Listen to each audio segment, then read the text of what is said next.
What's going on, everyone? I'm your boy Vincent Wolf. Today is Wednesday. Welcome to the show. I want to let you know the game you're watching is The Division. One of the other things I like about this game is the customizations of your weapon. And this any game that allows you to put attachments on your gun is an automatic thumbs up in my book. But it's not on the level as Ghost Recon, where you're able to change the barrel, the stock of the gun, fire springs, which determine how fast your gun shoots. If your gun shoots, semi-automatic or 3-round burst or full auto. It's really, really detailed. I hope they keep it in the next Ghost Recon game, but judging by Rainbow Six, I don't know. So, like me and my cousin Tick Star earlier, we were talking. He brought up a lot of good points. We were talking earlier. And somehow a lot of game companies will make a great game, and then they'll make a sequel or another title of said great game, and it'll take out all the good things that made that game great. Like Rainbow Six, Battlefront. Even if you want to go back, Evolve. Which is Valve made Left 4 Dead. Left 4 Dead was a great game, and then Left 4 Dead 2 was even better, and then they came out with Evolve, which has the same, almost similar premise, but it sucked. It did suck. You also got, wrestling games. All the wrestling games were past 10 years. It took from 2005 to now, 11 years to actually make a decent game. You even got Dragon Ball Z. If you look at Dragon Ball Z games, it literally takes them 2 to 3 tries to get the game right. So here's why I say Dragon Ball Z. They came out with Budokai 1, which followed the series. It's very episodic. It's really a single player game, because 2-player is kind of bad, because if you get the first hit, you automatically win. So they came out with Part 2, which was completely different. They made it like a chess game. Why, I have no idea. But they did work on the battle mechanics, but the whole storyline part of it is what made the game. So that game, if when you buy, they remade it, and if you buy the remake collector's edition, it comes with Part 1 and Part 3. They leave out Part 2 because Part 2 sucked. You also got the X-Men games. I mean, not X-Men, Marvel's Capcom games. Like X vs Street Fighter and Marvel's Capcom. They made Marvel's Capcom 2, which was the best one in the series. Then they made 3, and it was crap. You also got the Mega Man games. Mega Man X was a fantastic game. Got better and better each game. And then they started remaking it for the PSP, Maverick Hunter, and they took out the duck button. You can't duck in the game.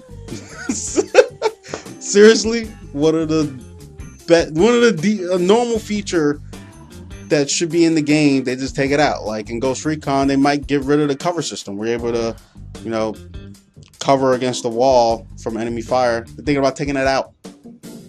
Why? Why would you take out something that was fantastic in the game and you're taking it out? The original Ghost Recon games were just first-person shooters, and you couldn't even see the gun. It was just really just crosshairs on your screen. And then when it came out with the last Ghost Recon, it was just fantastic.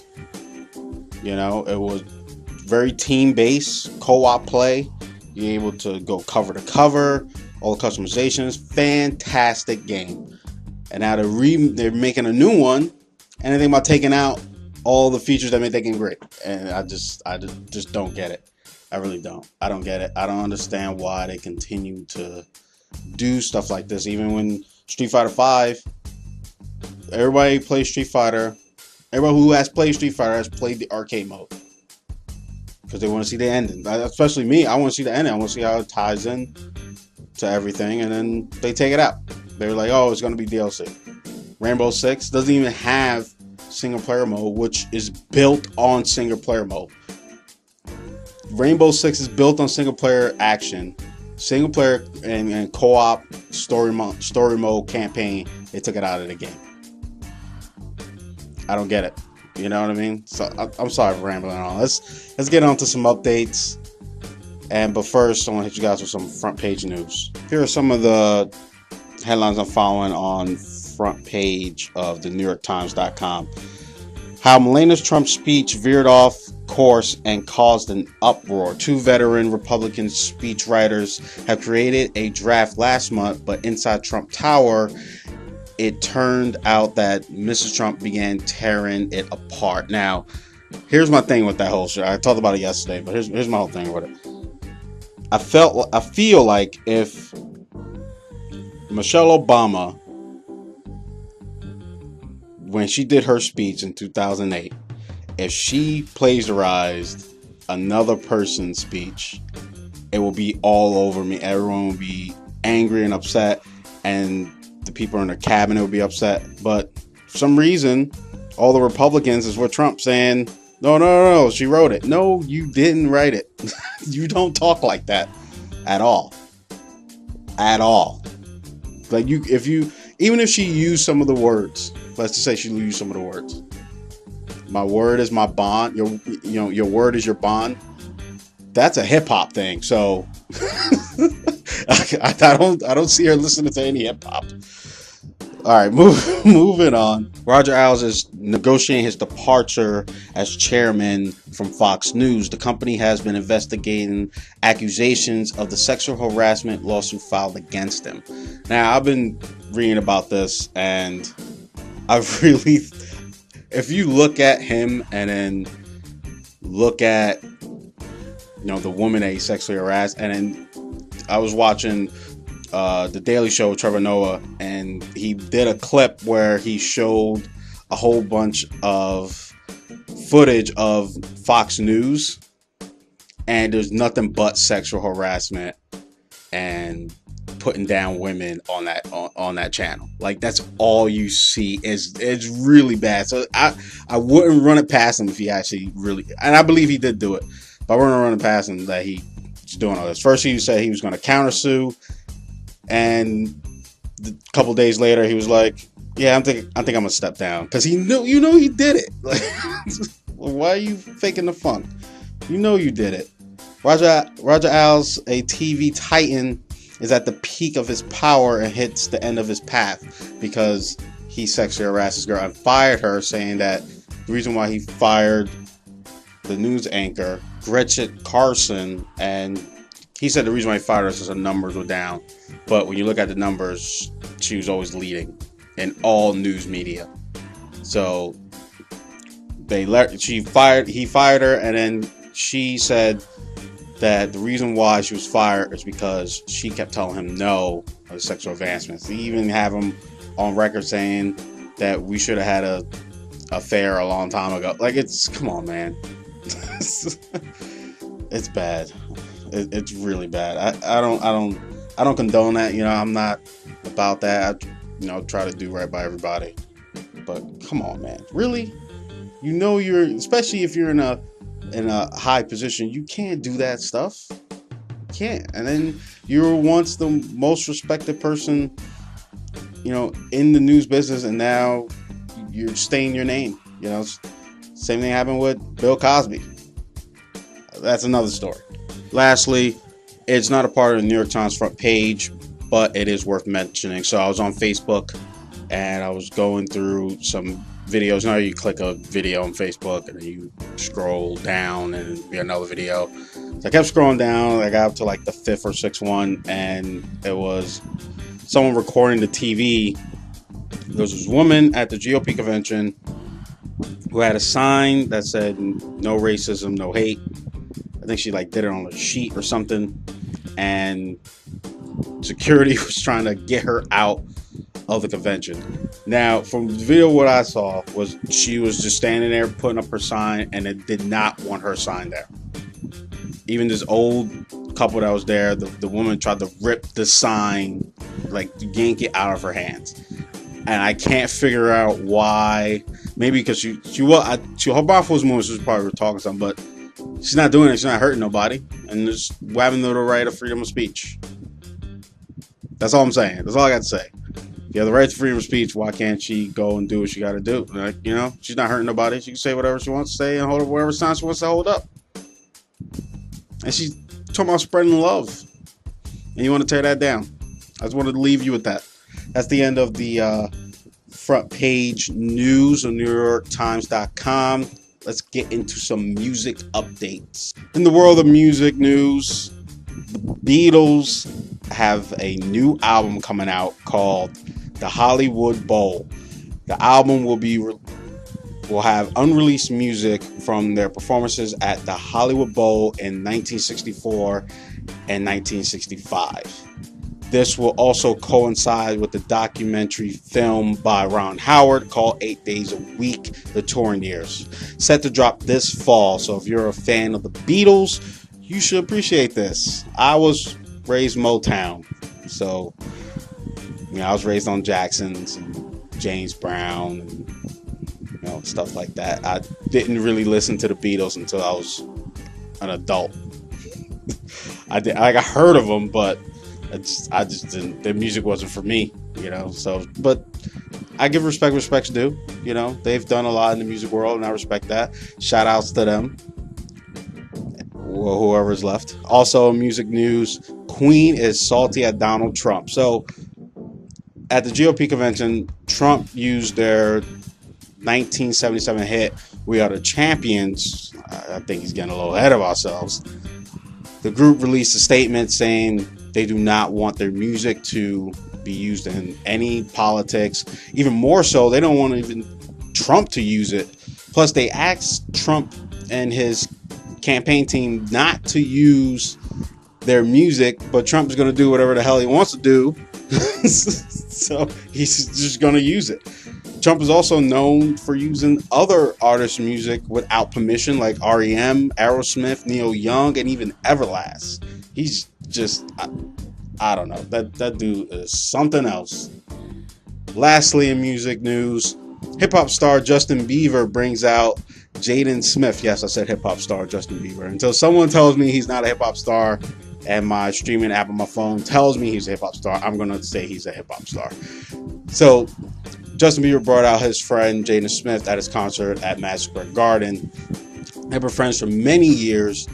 And 6 years ago, he brought him out to do the song Never Say Never. Jaden did his rap part, and he did it again this past yesterday. So, shout outs to them. In movie news, I saw the new Ghostbusters. Me and my wife went today. And I gotta say, I really, really liked it. It was better than I expected.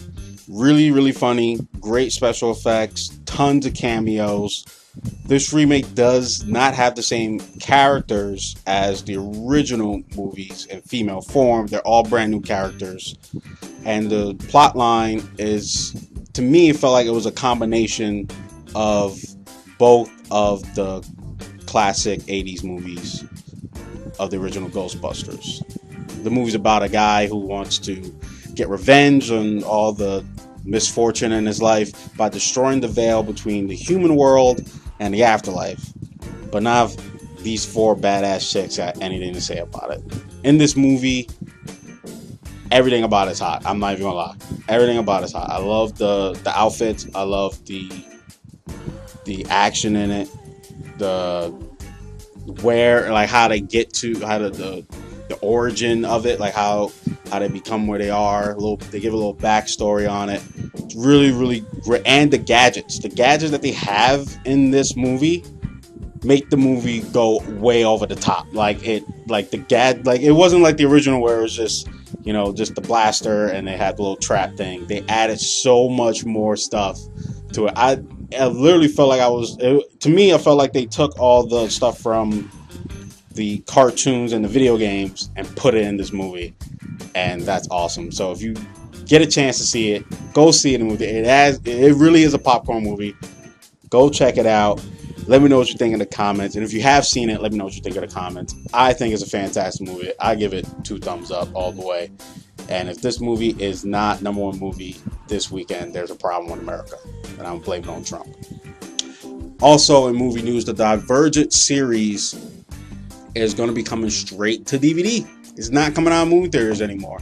The last one I seen part 2. I did not see part 3 yet, but I ain't gonna lie, both films bore me. Part 2 bored me a little less, but they were really boring. And I didn't even know the third one came out until I saw it on my Xbox One dashboard. So the last film only made $29 million in its box office run, which is really bad. So they decided that they're gonna bring it straight to DVD. So if you're into that movie, there you go. You don't gotta, depending on where you are, you don't gotta pay $17 to go see it. In gaming news, professional skier Matilda Rappaport died during filming for a new extreme sports game for Ubisoft. Ubisoft's the people that made the Tom Clancy games and Assassin's Creed series. She was 30 years old when she lost her life during an avalanche in Chile. My condolences to her family and her friends, and of course her fans. Also in gaming news, Final Fantasy 15 movie is doing extremely well in Japan. The movie coincides with the game with stunning CG, English voice actors, and it's made over 105 million yen, which is only $1 million here in America. But it is loved by all moviegoers and is being shown in 44 cinemas in Japan. And everybody's loving it. So I actually really looking forward to it. So today's Wednesday. You know that means got a song of the week for you guys. So I listen to a lot of music. I do. Today's, yesterday's, listen to everything. Country, now I listen to country, classical, R&B, hip-hop, rock, alternative. I listen to everything. But there's one song, I ain't gonna lie, it gets me, feeling good. And that's the new Janet Jackson song called We Ain't Gonna Get No Sleep off her new album. You guys gotta hear it. The only problem is, the reason why I get upset about in the music and radio business is certain music only gets played on certain stations. Now I understand you got, country music station, you got, hip hop station or rap station. I get that. But if it's a new song, not even if it's a new song, let me just tell you what it is. So I live in Central New York, in Auburn, outside of Syracuse, and the station I listen to a lot is Power 620. It's an R&B station. Now on this R&B station, yes, it plays a lot of R&B and black music. It also plays a little bit of hip hop. Like every once in a while they'll throw in Biggie or Tupac. So they'll play, like I said, they'll play R&B, but they'll also play Adele and they'll also play Sam Smith. Right? You follow me? Sam Smith and Adele also get played on other radio stations that don't, that play everything else. But artists like Tyrese, Janet Jackson, Anthony Hamilton, Keith Sweat, Genuine, a bunch of other people, their music will only get played on R&B stations, which is not right. If Adele and Sam Smith make the exact same music, if you listen to Sam Smith and you listen to Tyrese, they literally make the exact same music. But Tyrese music will only get played on black stations, and Sam Smith gets played on black and white stations, even Spanish stations. They're playing his joints everywhere. I feel like the music should be spread around. That's why I do the show, so you guys can be informed and be updated. So listen to that new Janet Jackson. Even Tyrese's new album is hot. Grown folk R&B, he calls it. And he ain't lying. So if you get a chance, check it out. Help these people out. Spread the love, spread the music. It'll be on my Facebook page, those two songs. Also, it'll be in the description below. Tyrese single and Janet Jackson, Ain't Gonna Get No Sleep.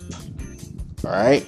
And that's the show, guys. Thank you guys so much for tuning in yet again. Hearing me talk about all this stuff. Me venting. It's very, therapeutic for me to do this.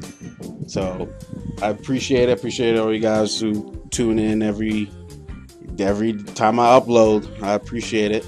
And if you're a new viewer, please hit that subscribe button, click a like, leave a comment. Even if you hate it, even if you don't like it, you said this guy sucks, let me know about it. I want to know. I want to know if you think I suck. All right? Because it will help me become better. And that's why I always say, keep betting on the Wolves.